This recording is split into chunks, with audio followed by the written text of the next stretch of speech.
In Washington, they're talking about extending the length of home mortgages to 50 years. It's the latest idea from national leaders to attract more home buyers.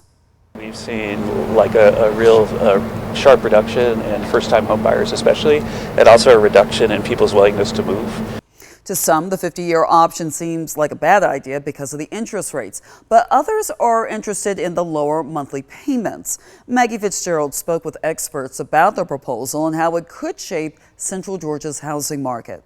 With federal housing officials weighing a half-century mortgage option, experts agree that affordability remains the biggest challenge for home buyers in Central Georgia. We're just going through a crazy time when it comes to housing, and I hate it because back in our day, my day, it was a lot easier than this. The road to homeownership is getting steeper, and new data shows just how much harder it's become. The National Association of Realtors says first-time buyers now make up just 21% of the market, a record low. Financial advisor Sherry Goss says the issue goes beyond housing. Everything is more expensive, from education and insurance to cars and basic living costs. A lot of kids are moving back in with their parents. It is a massive trend because they can't even afford the rent where they live. And I have clients that are going through this. Meanwhile, the average first-time buyer is now 40 years old, the oldest in history. And while a 50-year mortgage payment could be a tool for some, real estate agent Luke Smith says it could cost homebuyers far more in the long run. We don't want to be house poor. We want the house to be a blessing, not a curse. The White House says a longer loan term could help buyers get in the door, but experts warn it would dramatically increase how much they pay over time, especially with today's interest rates. People are buying too much house. Interest rates are too high,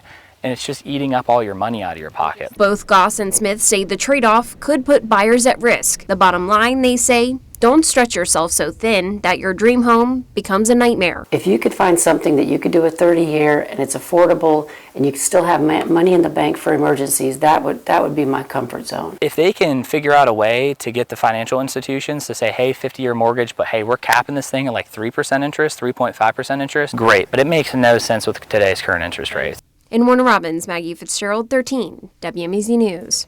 According to Realtor.com, the average interest rate in Central Georgia right now is 6.3% for a 30-year fixed mortgage.